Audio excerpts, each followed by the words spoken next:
What's up, Beta Nation? Welcome to Dapp Central, your home for everything blockchain and crypto. As a part of today's video, we're talking about the biggest updates going on in Cardano. First and foremost, I want to review the weekly development report, touching on some of the key highlights when it comes to key Cardano infrastructure. Second, I want to talk about the ongoing ICC vote, or the Interim Constitutional Committee vote, where we're going to be picking 3 Cardano community members to join 4 others for the first ever group to verify proposals that'll be coming in as a part of governance, which should be kicking off at the end of this year with the official Cardano Constitution being signed in Argentina. Following that, I want to briefly touch on Project Catalyst, where we currently stand. We have just had the close or the deadline for the registration for voting. So if you have not registered, unfortunately, you won't be able to vote for this particular round. However, make sure that you go ahead and register for future rounds. But I want to break down the timeline where we stand and exactly how you can find out more about everything when it comes to Catalyst. Following that, we've got the official Minswap Testnet being available for the general public. So I want to talk a little bit more about that. But I also want to highlight an upcoming contest when it comes to spreading the word about Project Catalyst proposals, which the Minswap team is currently holding. Following that, we've got updates when it comes to Zengate. They've been having partnership after partnership. We started off with a partnership with World Mobile. Following that, there was an integration or partnership with Minutes Network, followed by one for Moneta, which is now replaced Mhen for USDM. And then we also have a recent partnership or integration with Chainlink. So Chainlink is a pretty big Oracle here, or an Oracle service provider within the blockchain and crypto space. And it's really good to see more Cardano-based projects branching out. However, I want to dive into some of the details and exactly what that means with more specific or dedicated videos breaking down how Chainlink works compared to other Cardano-based oracles. After that, I want to talk about Nuvola Digital.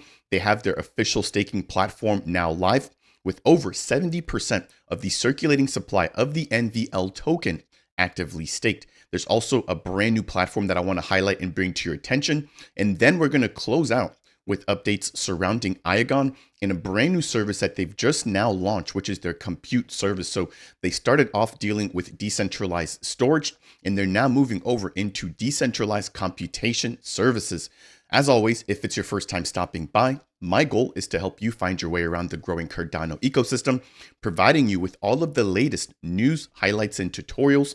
And if you want to support the channel, I would really appreciate it if you could smash that thumbs up. It's one of the easiest ways to go ahead and support here on the channel. If you want to take it a step further, consider delegating with the official Dapp Central Stake Pool, which is stake pool ticker DAPP. Right now, you'll be earning your traditional ADA rewards. In addition to the Tokyo token, a brand new wallet launching here on Cardano, you'll also earn the Matera utility token, an index protocol building here on Cardano. And last but not least, you'll earn the Sarah utility token, a profit sharing DeFi hub building here in the ecosystem. Without any further ado, let's jump into the very first topic for today's video, which is a brief recap of the weekly development report. So as it stands there on the right-hand side, we have one new additional project which has been added to the project's building count. Looking on the left-hand side there, we have continued work when it comes to Ouroboros Laos, as well as Ouroboros Genesis. Now, Ouroboros Laos, they just released a brand new video, and when I say they, I'm referring to IOG, surrounding what this means for scalability, throughput, and just increased volume when it comes to transactions for Cardano. So make sure to check that out. It's a little bit more technical, and I'll definitely have more content coming out about that as it gets closer to being released on the mainnet. Next, we've got updates when it comes to Lace. So they've onboarded Banksa, which is a fiat on-ramping and off-ramping service. And they've now also added, they being Banksa, support for Apple Pay and Google Pay. Right below that, we've got a Mithril distribution being released, followed by ongoing additions to the SanchoNet resources guide.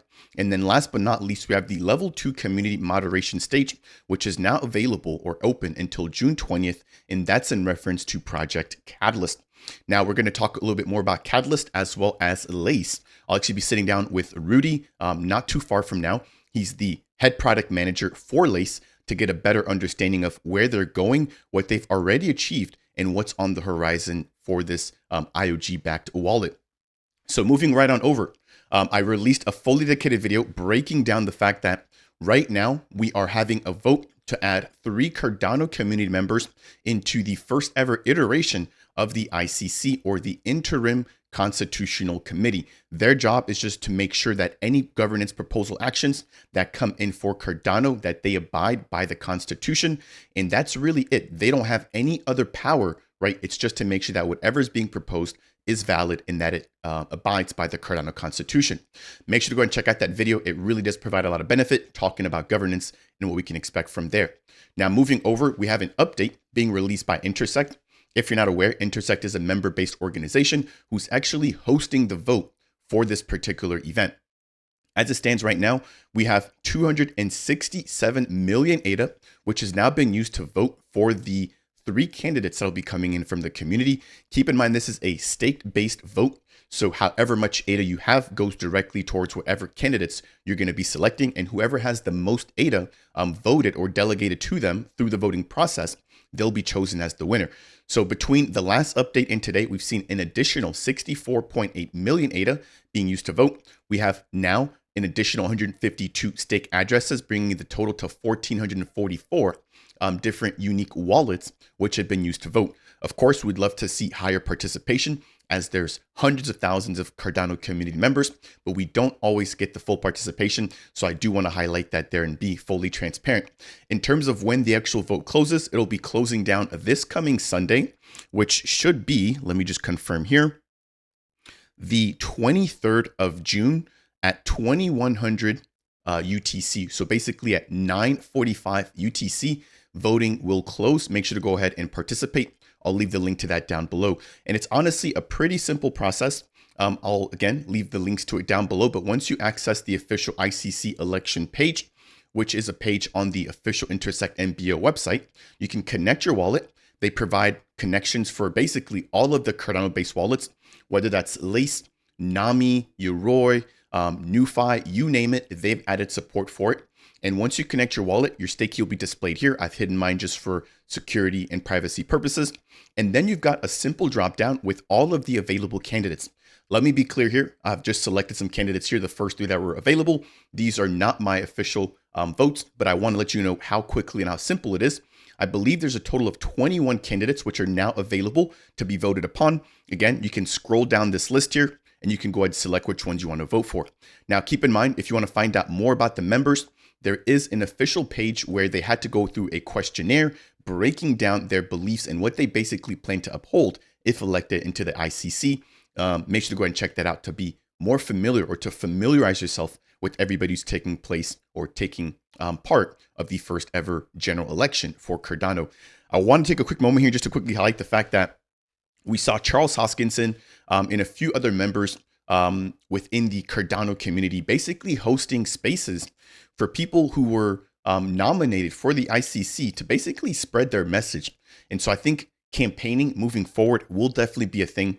Keep in mind, campaigning doesn't only impact the Constitutional Committee, it's also going to apply to DREP. So if you want to go ahead and participate in governance, now is the time. Begin to plan, as we are going to be nearing the official induction of SIP number 1694. Again, that'll be coming down in December of 2024.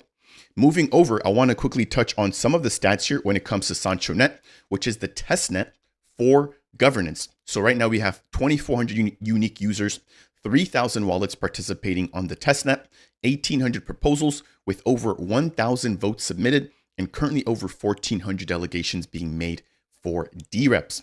Moving on over, we'll briefly touch on Project Catalyst. As it stands, we have the proposal submission deadline, which ended on May 13th. Right now, we are under the community review. Now, that's actually going to be ending after today. I'm shooting this video on the 20th of June. And then we have the official voting, which will be beginning on June 27th and lasting all the way through July 11th. Now, one thing that's been done a little bit differently during this particular proposal or this particular funding round is the fact that they have 2 separate levels, or I think it's 3 separate levels of reviewers. There's L0, I believe L1 and L2, where you have an initial or a preliminary review being done by newer members that are reviewers. And then there's a secondary set of reviews being done by some of the more seasoned veterans when it comes to Project Catalyst, and them having prior experience when it comes to reviewing proposals. Now, after community voting ends, we have the results coming out. That'll be done on the week of July 15th, followed by projects being onboarded anywhere between the middle of July all the way through the beginning of August. Now, I want to quickly highlight an additional new category, which is the Cardano partners and real-world integrations, which does follow its own separate timeline. So that is still in the submission phase where people can still submit some of their proposals. I've actually had Greg Schneider from the Empower team to talk a little bit more about their proposal, where they're seeking, I think it's 1.8 million ADA to integrate Cardano as well as Empower directly within the Nairobi Stock Exchange. There's also been additional proposals, some dealing with the adoption of, or the integration, I should say, of Cardano directly with the FC Barcelona soccer team, which, as you can imagine, basically gets millions of eyeballs monthly, if not weekly. Soccer is a huge part of different economies, and being able to integrate with such a well-known entity poses a lot of benefits, not only to them, but also to Cardano. So I'll be having more interviews to talk a little bit more about that particular category, as we also have the traditional category, which again is now under the community review phase. That will do it there for updates when it comes to general network highlights, as well as the ICC vote. And then in conclusion for the first bit of today's video, touching on Project Catalyst. Moving right on over, we've got a brief update surrounding the Minswap protocol. The biggest DEX here in the Cardano ecosystem is finally getting a brand new facelift with V2 on the horizon. So we have this announcement here, Minswap V2, the public testnet is officially live. Now, when will this launch on mainnet? The team doesn't give us a date just yet, but this will happen after their bug bounty program closes, which basically incentivizes any sort of white hat hackers or ethical hackers who want the opportunity, right, to be rewarded by digging through the code and trying to purposely break the testnet application. So once that portion is wrapped up, we'll have the ability to go ahead and launch on mainnet. And again, there's been a lot of updates that have been included as a part of this version. So they have believed the Minswap team have gone through 2 separate audits, which again, both their focus on security, but there's also been a 10x throughput upgrade, making things a lot faster than V1. Now, they're not the only DEX taking advantage of these throughput upgrades. We've also seen the SundaySwap team releasing SundaySwap V3, also improving their platform in terms of throughput by 10x as well. Now, there's more instructions here surrounding how to connect your wallet to the testnet. I'll leave the link to it down below. There's instructions about using the faucet to get test tokens and exactly what is available and what benefits come from V2, including the fact that the platform is a lot cheaper, more scalable, more sustainable, a lot more composable, and of course, a lot more secure. So go ahead and make sure to check that out. I'll have a dedicated video breaking down the user interface and how you can participate in that particular testnet. So make sure to go ahead and smash that thumbs up if you do want more of that content, and make sure to subscribe and turn on those bell notifications. Moving over, we have a call for Catalyst Funding 12 proposers. So the Minswap team really doing their part, making sure to highlight other builders here in the ecosystem for Project Catalyst. Now, I'm not going to break down every single bit of this thread here, but to sort of sum it all up, they have a formula, which is actually pretty impressive here, right?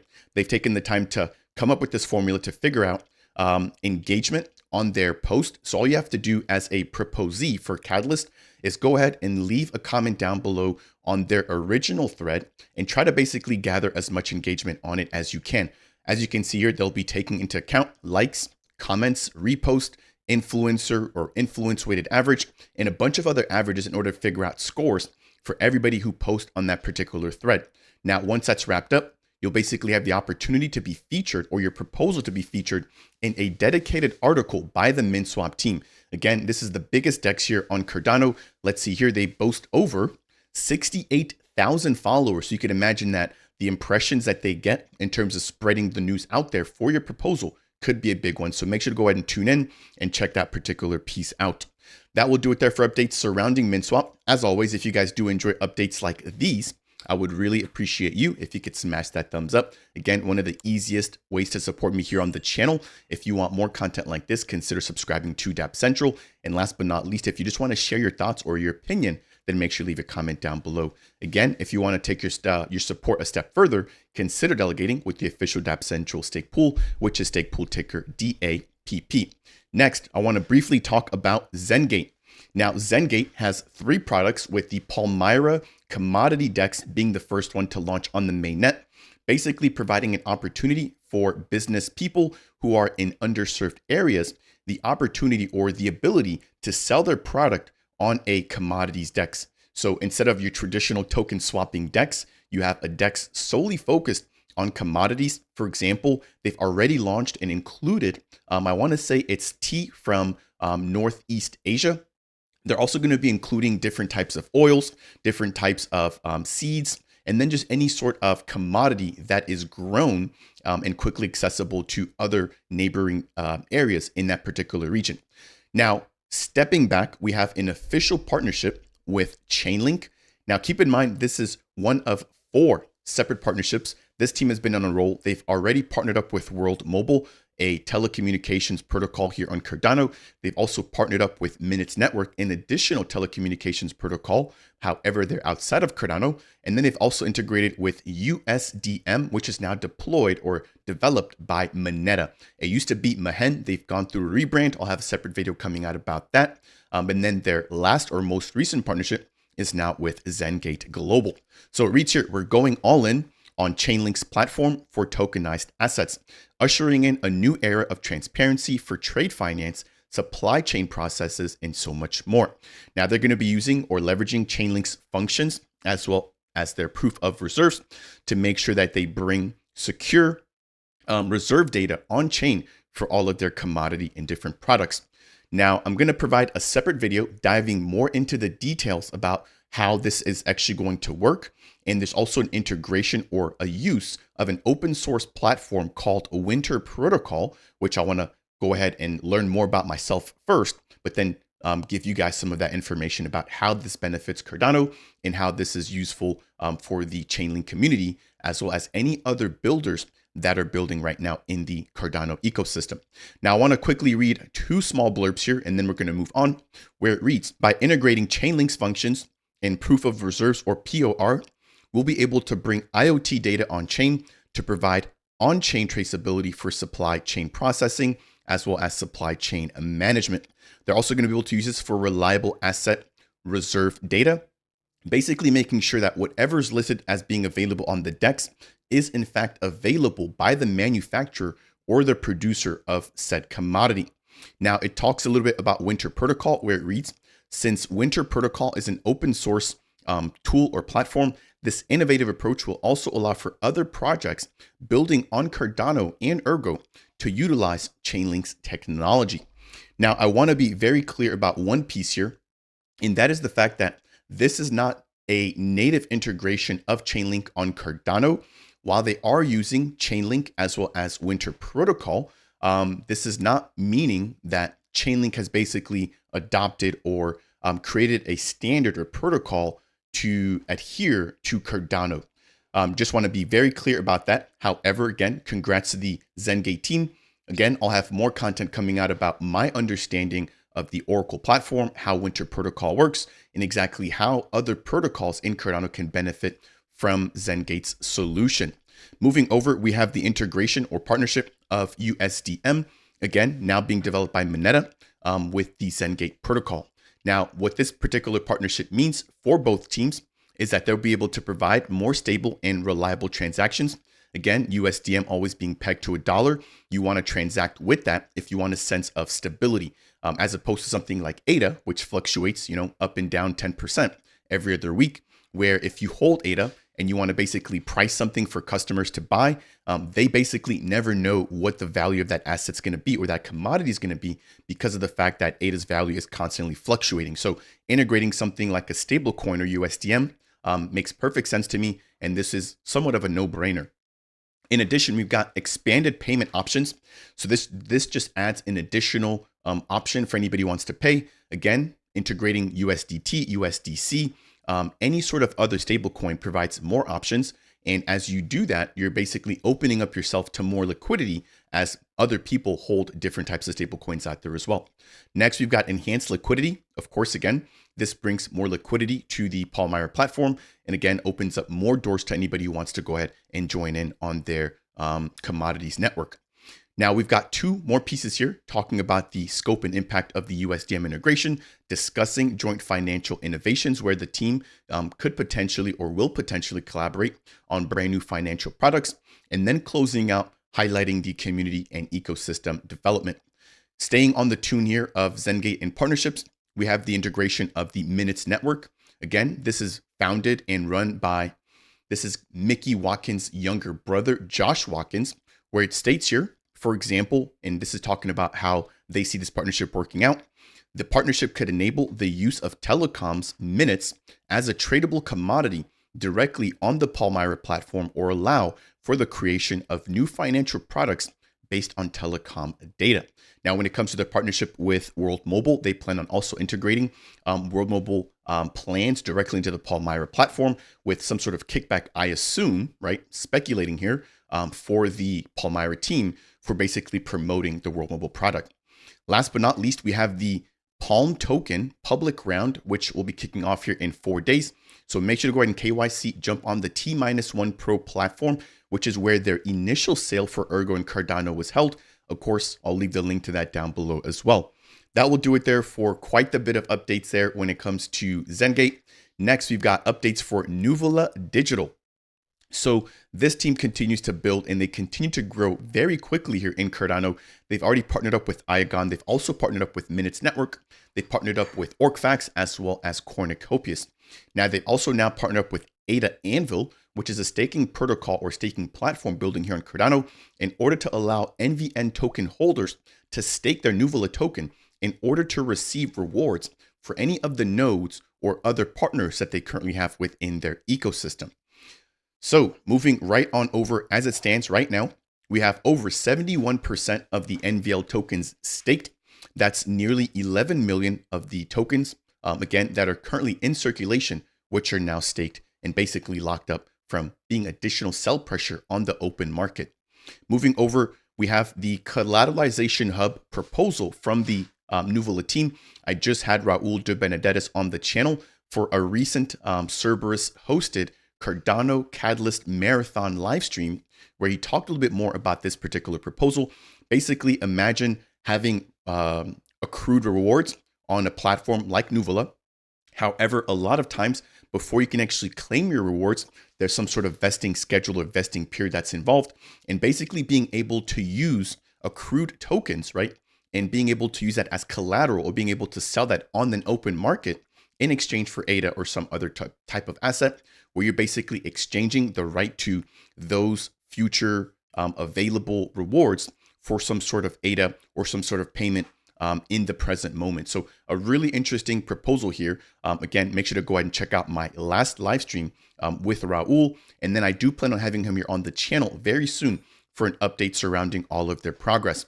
Now we're going to end out here on a bang when it comes to Nuvola with a Nuvola Drive update. So they're expecting for their beta to launch in Q3 of 2024, where it reads, our mobile storage app for iOS and Android has been making incredible strides in development with more inclusivity and user-driven features. Now, it looks like they'll be using the backend, which will be powered directly by Iagon. I'm actually going to be closing out with an update from them here in just a second. But if you're not aware, Iagon focuses on decentralized storage. So this is basically going to be like a Google Drive for on the go, developed by Nuvola with the integration or the consumption of backend features and services coming directly from Iagon. Now, it talks here about the fact that, again, this is powered by Iagon. It talks about advanced syncing features or options, such as the ability to upload, download, mirror, upload, and delete, as well as enhanced security, touching on encryption in the use of decentralized storage. So I'll be picking Raul's brain about this in my upcoming interview. If you have any questions or things that you want to know more about, make sure to go ahead and leave a comment down below. That will take us to the last topic here for today's video, which is Iagon. So about 6 months ago, we saw them launch their official mainnet for their decentralized storage platform. And as of, let's see here, June 11th, they've now launched a early beta on the mainnet for their compute service. Now, with the traditional storage platform, you're able to provide any storage that's on your computer directly to Iagon. And in exchange, they're able to basically allow for other people to store their information online or on the cloud in a decentralized manner using sharding, which then also rewards you as a storage provider with the Iagon token. With this new compute service, it'll be very similar. However, this time, instead of sharing your data or your free storage, you're sharing your computational resources. So for anybody who has some sort of program or platform that requires a high amount of computational services or computational resources, they'll be able to leverage the Iagon Compute platform in order to get what they need, while also rewarding others for providing their computational resources to Iagon's platform. So I hope that makes sense. I'll have more content coming out about this particular part of the platform. I'm going to be looking to get in touch with Navjeet, who's the CEO and founder of Iagon, to pick his brain about their brand new compute service. Moving over, we do have more resources. So this is basically just reiterating that particular piece there. But if you want to find out more about the minimum requirements, which are extremely low here, we've got a minimum of 4 cores, a minimum memory amount of 8 gigs, which is basically not much. And then we've got a clock speed of 2 gigahertz, followed by a minimum storage amount of 100 gigabytes. So seems like pretty or relatively low requirements to earn, the Iagon token. Again, how long it takes to set up, I've got no clue, but I'll be doing more research as I've got more time to dedicate back over into Cardano and the YouTube space. I think that will do it here. Again, we've got more documentation, but pretty big update here. Hopefully you guys found this one to be helpful. We talked about the Cardano network highlights. We talked about the ICC vote, as well as Project Catalyst and where we stand. We talked about Minswap, their public beta. We've also discussed Zengate and their 4 recent partnerships, as well as Nuvola and their staking, as well as their Nuvola Drive. And we just closed out there with the launch of Iagon's brand new computation services. As always, if you guys found anything here to be helpful or informational, I would really appreciate you if you could smash that thumbs up. If it's your first time stopping by and you want more content like this, consider subscribing. And last but not least, if you have any questions for me, then make sure to leave a comment down below. That said, and as always, I'll see you guys in the next video.